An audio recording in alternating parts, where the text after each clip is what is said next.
Welcome back to Nellai Times. இயக்குனர் பிஸி இயக்கத்தில் ஜிம்மி ஜீன்ஸ், பிருத்திவிராஜ், அமலா பால் மற்றும் பலர் நடிப்பில் வந்திருக்கக்கூடிய படம் தான் தி காட் லீஃப். படத்தோட கதை அப்படின்னு பார்த்தோம்னாக்க, இந்தியாவிலேருந்து மும்பையில் ஒரு சாப் ஏஜென்சி மூலமாக கல்ஃப் கண்ட்ரீஸான சவுதிக்கு 2 பேர் போகிறாங்க. அதில் பிருத்திவிராஜும் இன்னொருத்தரும் போகிறாங்க. அப்படி போகிறப்ப ஏர்போர்ட்டில் போய் அந்த ஊரில் இறங்கிட்டு கூட இவங்க 2 பேரும் பிக்கப் பண்ண யாருமே வரல. ரொம்ப நேரம் வெயிட் பண்ணதுக்கப்புறம் ஒரு அழைக்க வரான்.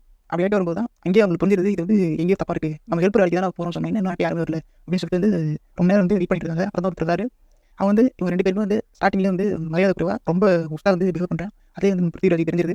என்ன ஹெல்ப் வேலை சொன்னீங்க, இப்போ வந்து இந்த மாதிரி ஒரு லோ ஏற்ற வண்டியில் ரொம்ப மோசமான நிலையில் வந்து அழைச்சிட்டு போகிறாங்க. ஒருத்தர் இன்னொரு பாலைவனத்திலையும் பிருத்திவிராஜ் 1000 கிலோமீட்டர் தள்ளி அவரோட இடத்துல போய் ஆக்கிடுறாங்க. அதுக்கப்புறம் பாலைவனத்திலேயே உங்களோட வாழ்க்கை வந்து பல வருஷம் போயிட்டு இருக்கு. பிருத்திவிராஜ் வந்து நான் ஹெல்ப் வேலை தான் சொல்லி இது பண்ணிருக்கேன். வந்து என்ன இப்படி அப்படின்னு சொல்கிறாங்க. பட் வந்து அரபு கண்ட்ரி மொழியில் வந்து அவங்க பேசுகிறாங்க. அவர் பேசுகிறது எதுவுமே பிருத்திவிராஜ் வந்து புரியவே மாட்டேங்குது. ஒரு இடத்துல இதுதான் வாழ்க்கை அப்படின்னு சொல்லிட்டு பிருத்திவிராஜ் வந்து ஓட்ட ஆரம்பிச்சார் ஒரு வாழ்க்கையை. பிருத்திவிராஜ் ஜிம்மி ஜீன்ஸ் வரவேலாம் கொஞ்சம் ரொம்ப சிறப்பாகவே இருந்துச்சு. அவர் தான் 2 பேரையும் இந்த நாட்டை விட்டு எப்படியாவது வெளியேற்றணும்னு சொல்லிட்டு வந்து சொல்கிறாங்க. போகிற வேலை இருக்க முடியாமல் கூட அந்த பையன் இறந்துறான். ஜிம்மி ஜீன்ஸும் ஒரு இடத்துல இறந்துறாரு. இது ஒரு இடத்துல பட் ஆனால் 3 பேர். அப்புறம் பிருத்திவிராஜ் தான் இது ஒரு வகையில் போகிற வகையில் ஒரு மெயின் ரோட்டை பார்த்து வெளில வந்துறாரு. கிளைமேக்ஸை அந்த இடத்துக்கு அவர் எப்படி தப்பிச்சு சொந்த நாட்டை வந்து போகிற மாதிரி காமிக்கிறாங்க.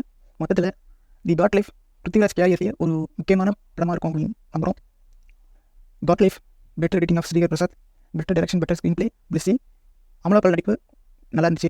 மற்றபடி காட் லைஃப் ஒரு பேஸ்ட் ஆன் ட்ரூ ஸ்டோரி எடுக்கப்பட்ட எக்ஸ்ட்ரானரியான ஃபிலிம் சொல்லலாம். The goat life super extraordinary.